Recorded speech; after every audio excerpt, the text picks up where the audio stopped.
Hello friends, welcome to Pragati Media. 15 లక్షల రూపాయలు, ఈ మాట వినగానే మీకు ఏం గుర్తొస్తుందో ఊహించగలను. ఇది మోడీ 15 లక్షల రూపాయల కథ కాదు, 15 లక్షల కోట్ల రూపాయల కథ. ఏంటి 15 crore lakhs? ఈ విషయం ఒక్కొక్కటి తెలుసుకుంటూ పోతే మనం ఎలాంటి వ్యవస్థలో ఉన్నామో అర్థమవుతుంది. ఎందుకంటే ఇక్కడ జరిగింది మామూలు స్కామ్ కాదు, భారతదేశ చరిత్రలో అతి పెద్ద స్కామ్. హర్షద్ మెహతా కూడా ఇక్కడ దిగదుడిపే. సత్యం కంప్యూటర్ స్కామ్ కూడా చాలా చాలా చిన్నదే. బ్రీఫ్గా చెప్పాలంటే ఇక్కడ ఓ కంపెనీ ఉంది, అంటే పేరుకు మాత్రమే కంపెనీ ఉంది, ఎలాంటి వ్యాపారం జరగలేదు. వ్యాపారం జరుగుతోందని నమ్మించారు, అమ్మకాలు లేవు. అమ్మకాలు అవుతున్నాయని నమ్మించారు, 5 ఏళ్లలో 15 లక్షల కోట్లకు పైగా వ్యాపారం జరిగిందని నమ్మించారు. జనం వేల వెర్రిగా షేర్లు కొన్నారు. ఆఖరికి ప్రజల సొమ్ముని ఎల్ఐసి కూడా పెట్టుబడిగా పెట్టింది. చివరికి వ్యాపారం లేదు, అమ్మకాలు లేవు, అంతా మోసమే అని సెబీ చెప్తోంది. 15 లక్షల కోట్లు గాలి బుడగ మాత్రమే అని ఆరోపిస్తోంది. ఎల్ఐసితో సహా షేర్లు కొన్న ప్రజలంతా నష్టపోయారు. ఇదంతా చూసినప్పుడు అసలు ఈ ఆర్థిక నేరగాళ్లంతా గుజరాత్ నుండే ఎలా వస్తున్నారు అనే ప్రశ్న వస్తుంది.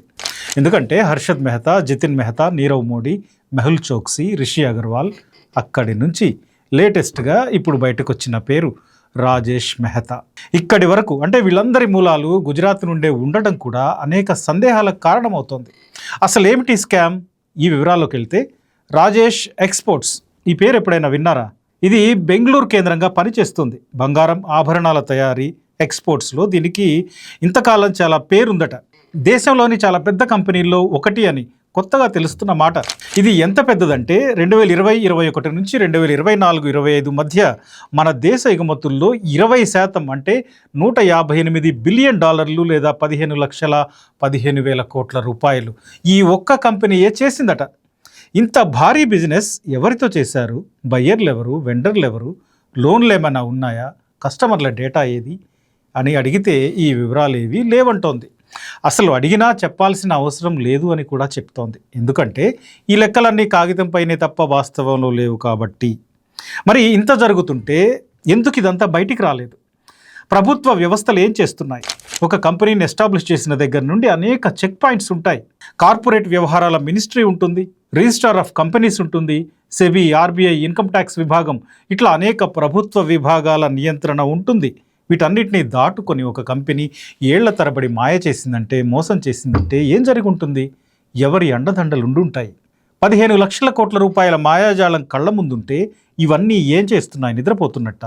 ఒక విజిల్ బ్లోయర్ 2024లో మెయిల్ పెట్టే వరకు ఎవరికి డౌట్ రాలేదంటే ఈ సంస్థలు ఎక్కడున్నట్టు? ఆ వ్యక్తి కానీ ఫిర్యాదు చేయకుండా ఉంటే ఇప్పటికీ ఈ మోసం కొనసాగుతూనే ఉండేదా? ఇప్పుడు ఈ కంపెనీ షేర్లు కొని నష్టపోయిన లక్షలాది జనం పరిస్థితి ఏంటి? ఇక్కడ వేల కోట్ల రూపాయల లావాదేవీలు బ్యాంకులతో సంబంధం లేకుండా కంపెనీల మధ్య జరిగినట్టు గుర్తిస్తున్నారు. అంటే ఏ వ్యాపారం చేయని కంపెనీల మధ్య లావాదేవీలు ఎందుకు జరిగాయి? బ్లాక్ మనీ వైట్గా చేసుకున్నారా? ఇది తేలాల్సింది. అన్నిటికంటే ముఖ్యమైన అంశం ఏంటంటే, ఈ రాజేష్ ఎక్స్పోర్ట్స్లో ఎల్ఐసి 10% పెట్టుబడి పెట్టింది.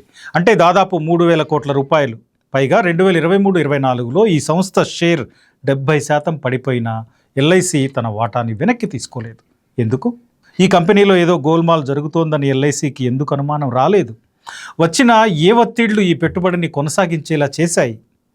ఎల్ఐసికి ఎక్కడ పెట్టుబడి పెట్టాలో, ఎంతకాలం కొనసాగించాలో, ఎప్పుడు వెనక్కి తీసుకోవాలో కొన్ని పారామీటర్స్ ఉంటాయి. అలా ఉండవా? వాటిని ఎవరి కోసం వదిలేసినట్టు? అసలు మునిగిపోయే కంపెనీల్లోనే ఎల్ఐసి ఎలా పెట్టుబడులు పెడుతోంది?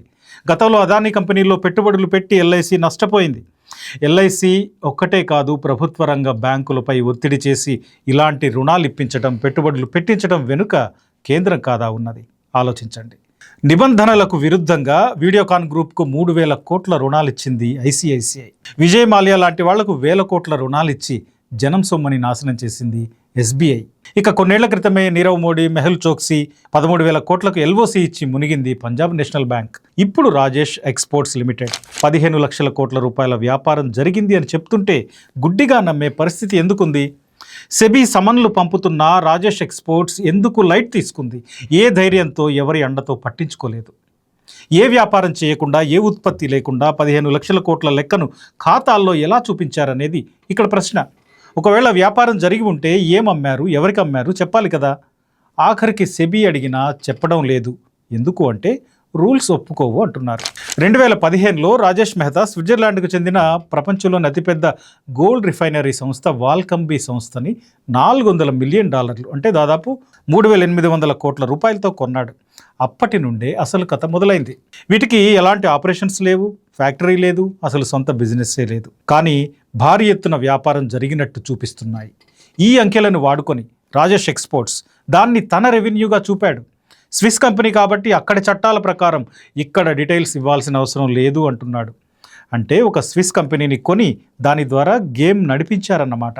సెబీ చెప్తున్న ప్రకారం 99% రాజేష్ ఎక్స్పోర్ట్స్ వ్యాపారం అంతా ఆ కంపెనీ సబ్సిడీరీల నుంచే వస్తోంది. నిజానికి గత 5 ఏళ్లలో రాజేష్ ఎక్స్పోర్ట్స్ కంపెనీ చేసిన బిజినెస్ 26,486 కోట్లు మాత్రమే. కానీ అంతర్జాతీయంగా ఇతర సబ్సిడరీ కంపెనీలతో కలిపి 15 లక్షల కోట్లుగా చూపించింది. ఈ కంపెనీలో దేనికి సరైన ఆడిట్ లేదు, లెక్కలు లేవు, ఆధారాలు లేవు. అంటే లేని వ్యాపారాన్ని ఉన్నట్టు, లేని ఆదాయాన్ని వచ్చినట్టు చూపిన ఈ కంపెనీ 15 లక్షల కోట్ల పేరుతో గాల్లో అంకెలు సృష్టించింది. మరి ఇంత జరుగుతుంటే ప్రభుత్వం ఏం చేస్తున్నట్టు? నియంత్రణ సంస్థలు ఎందుకు పట్టించుకోలేదు? ఆ డబ్బులు ఎక్కడివి, ఏమయ్యాయి, అసలు ఈ స్కామ్లో ఏం జరిగింది? దర్యాప్తు సంస్థలు తేల్చాల్సి ఉంది. అన్నిటికీ మించి ఎల్ఐసి లాంటి ప్రభుత్వ రంగ సంస్థను ఇందులో ఇన్వాల్వ్ చేసి జనం సొమ్ముని నాశనం చేసిన కేంద్రం దీనికి సమాధానం చెప్పాల్సి ఉంది.